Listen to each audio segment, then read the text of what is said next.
ಸಮಯದಲ್ಲಿ ಗೋವುಗಳ ಕೆಚ್ಚಲಿಗೆ ಕೈ ಹಾಕಿರೋದು ಎಷ್ಟು ಸರಿ? ಸಾಕು ಪ್ರಾಣಿಗಳಿಗೆ ತೊಂದರೆ ಕೊಟ್ಟವರು ಬೆಂಕಿ ಹಚ್ಚುವ ಕೆಲಸ ಮಾಡೋರ ವಿರುದ್ಧ ಕ್ರಿಮಿನಲ್ ಕೇಸ್ ಹಾಕಬೇಕು ಅಂತ ಬಿಜೆಪಿ ಮುಖಂಡ ಮಾಜಿ IPS ಅಧಿಕಾರಿ ಭಾಸ್ಕರ್ ರಾವ್ ಒತ್ತಾಯಿಸಿದ್ದಾರೆ. ಬೆಂಗಳೂರಲ್ಲಿ ಮಾತನಾಡಿದ ಅವರು ರಾಜ್ಯ ಸರ್ಕಾರದ ವಿರುದ್ಧ ತೀವ್ರ ವಾಗ್ದಾಳಿ ನಡೆಸಿದರು. ಇದು ಸಹಿಸಿಕೊಳ್ಳುವಂತ ಘಟನೆ ಅಲ್ಲ, ಚಾಮರಾಜಪೇಟೆಯಲ್ಲಿ ಕೋಮುಗಲಭೆ ನಡೆಸುವ ಕೃತ್ಯವಾಗಿದೆ ಅಂತ ದೂರಿದರು.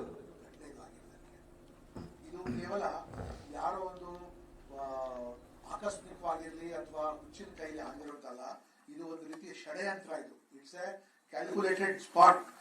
ಅಲ್ಲಿಂದ ಕಮ್ಮಿ ಸಂಖ್ಯೆಯಲ್ಲಿ ಇರುವಂತಹ ಹಿಂದೂಗಳನ್ನು ಅಲ್ಲಿಂದ ಓಡಿಸಿ ಅಲ್ಲಿ ಜಾಗ ಮೇಲೆ ಕಬ್ಜಾ ಮಾಡಬೇಕು ಅಂತ ಅವರು ಮಾಡಿರುವಂತದ್ದು. ಅದಕ್ಕಿಂತ ನಮ್ಗೆ ಆಘಾತ ತಂದಿರೋದೇನಂದ್ರೆ, ಈ ಅಲ್ಲಿಂದ ಆಯ್ಕೆ ಆಗಿರೋ 5ನೇ ಬಾರಿ ಆಯ್ಕೆ ಆಗ್ತಾ ಇರೋ ಆ ಜಮೀರ್ ಅಹಮದ್ ಕೊಟ್ಟಿರೋ ಸ್ಟೇಟ್ಮೆಂಟ್, ನಾನು ಇನ್ನೂ 3 ಹಸು ಅವ್ರಿಗೆ ಕೊಡಿಸ್ಬಿಡ್ತೀನಿ. ಅವ್ರೇನ್ ಪದಾರ್ಥ ಹಾಕೊಂಡ್ಬಿಟ್ಟಿದಾರ? ಏನ್ ಇವ್ರಿಗೆಲ್ಲ ಇಮೋಷನ್ಸ್ ಏನಾದ್ರು ಇದೆಯಾ ಅವ್ರಿಗೆ? ದಟ್ ಸಂಕ್ರಾಂತಿ ಹಬ್ಬದ ಸಮಯದಲ್ಲಿ ಇಂತ ಒಂದು ಕೃತ್ಯ ನಡೆಸಿದ ನಂತರ ಅದನ್ನ ಆಟದ ಸಾಮಾನು ಮಕ್ಕಳಿಗೆ ವಾಪಸ್ ತೆಗೆಸ್ಕೊಡುವಂತದ್ದಕ್ಕೆ ಅದರಿಂದ ಜನರಲ್ಲಿ ಹಾಗೂ ಅಲ್ಲಿ ಇರೋ ಹಿಂದೂಗಳಿಗೆ ಬಹಳ ದೊಡ್ಡ ಆಘಾತ ಆಗಿದೆ. ನಿನ್ನೆ ನಾನು ಊರಲ್ಲಿ ಇರಲಿಲ್ಲ, ತಡೆ ರಾತ್ರಿ ನಾನು ಬಂದಿದ್ದು. ರಾಜ್ಯದಲ್ಲಿ ಬೇರೆ ಬೇರೆ ಕಡೆಯಿಂದ ನನಗೆ ಕರೆ ಬಂದಿತ್ತು, ನಾವು ಇಲ್ಲಿ ಬರ್ತೀವಿ, ಪ್ರತಿಭಟನೆ ಮಾಡ್ತೀವಿ. In fact state government is lucky. ನಿನ್ನೆ ರಕ್ತಪಾತ ಆಗ್ಬೇಕಾಗಿತ್ತು, ಅಲ್ಲಿ ಚಾಮರಾಜಪೇಟೆಯಲ್ಲಿ ಬ್ಲಡ್ ಬಾತ್ ಆಗ್ಬೇಕಾಗಿತ್ತು ಇಂಥ ಘಟನೆ ಆಗಿರೋದ್ರಿಂದ, ಆದ್ರೂ ಕೂಡ ತಾಳ್ಮೆಯಿಂದ ಆಗಿಲ್ಲ. ಕಮ್ಯುನಲ್ ರೈಟ್ ಆಗ್ತಾ ಇತ್ತು ಈ ಘಟನೆ. ನೋಡಿ, ಇದೊಂದು ಸಹಿಸುವಂತ ಘಟನೆ ಆಗಿರೋದಿಲ್ಲ. ಇದಕ್ಕೆ ಷಡ್ಯಂತ್ರ ಏನಂದ್ರೆ, ಅಲ್ಲಿ ಒಂದು ಐತಿಹಾಸಿಕವಾದ ಆಸ್ಪತ್ರೆ ಇದೆ. ಬಹಳ ಹಿಂದೆ ದೊಡ್ಡ ಬೆಂಗಳೂರು ಮಹಾನಗರದ ದಾನಿಗಳಾದ ಶ್ರೀ ಸಜ್ಜನ್ ರಾವ್ ಅವರು ಆ ಆಸ್ಪತ್ರೆಯನ್ನು ಕೊಟ್ಟಿದ್ರು ಪಶು ಚಿಕಿತ್ಸೆಗಾಗಿ.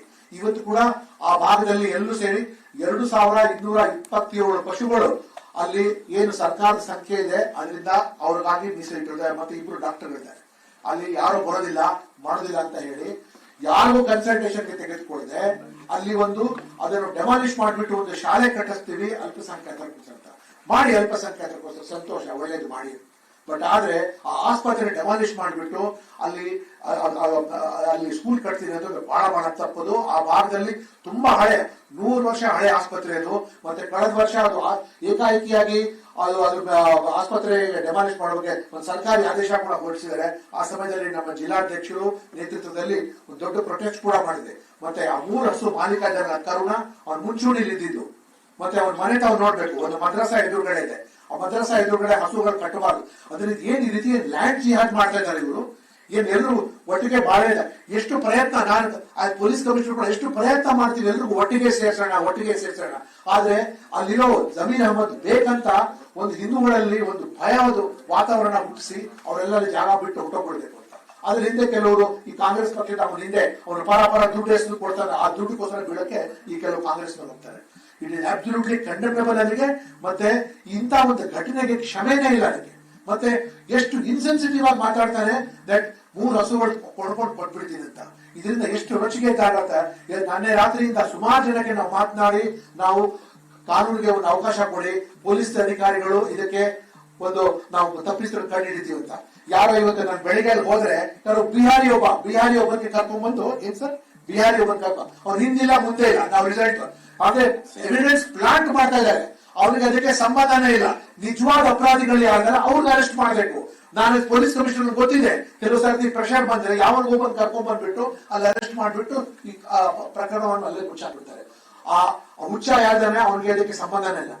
ಈ ಜಮೀರ್ ಅಹಮದ್ ಅಲ್ಲಿ 5ನೇ ಬಾರಿ ಇವಾಗ ಅಲ್ಲಿ MLA ಆಗಿ ಗೆದ್ದಿರೋದು. 5ನೇ ಬಾರಿ MLA ಆಗಿ ಆ ಭಾಗದಲ್ಲಿ ಅವ್ರ ಜನಾಂಗದವ್ರಿಗೆ, ಏನ್ ಮುಸಲ್ಮಾನ್ ಯಂಗ್ಸ್ಟರ್ಸ್ ಇದ್ದಾರೆ ಅವ್ರಿಗೆ ಕೆಲಸ ಇಲ್ಲ, ಕಾರ್ಯ ಇಲ್ಲ, ಸ್ವಚ್ಛತೆ ಇಲ್ಲ ಭಾಗದಲ್ಲಿ. ಮತ್ತೆ ಡ್ರಗ್ಸ್ ಡೆಸ್ಟಿನೇಷನ್ ಆಗೋಗ್ಬಿಟ್ಟಿದೆ. ಎಲ್ಲಾ ಕಡೆ ನೀವು ನೋಡ್ತೀರಿ, ಯಾವ ಸಿಕ್ಕಿದ್ರೆ ಮಾತ್ರ ಅವ್ರ ಎದುರುಗಳು ಯಾರು ಮಾತನಾಡ್ತಾರೆ ಅವ್ರ ಮೇಲೆ ಒಂದು ರೌಡಿ ಶೀಟ್ ಹಾಕ್ಬಿಟ್ಟು ಅವ್ರಿಗೆ ಅಲ್ಲೇ ಕೂರಿಸ್ಬಿಡೋದು, ಮತ್ತೆ ಹ್ಯಾರಸ್ಮೆಂಟ್ ಮಾಡೋದು. ಮತ್ತೆ ಇದೆಲ್ಲಕ್ಕೆ ಮುಖ್ಯ ಕಾರಣ ಏನು, ನಿನ್ನೆ ಹೊಸಪೇಟೆ ಬಳ್ಳಾರಿಯಿಂದ ಸ್ಟೇಟ್ಮೆಂಟ್ ಕೊಡ್ತಾರಲ್ಲ ಮಾನ್ಯ ಸಿದ್ದರಾಮಯ್ಯನವರು, ಈ ಜಮೀರ್ ಅಹಮದ್ಗೆ ಇಷ್ಟು ಬಾಲ ಬಿಚ್ಚಿ ಇಷ್ಟು ಮಾತನಾಡಕ್ಕೆ ಬಿಟ್ಕೊಟ್ಟಿದ್ದು ಅವರೇ.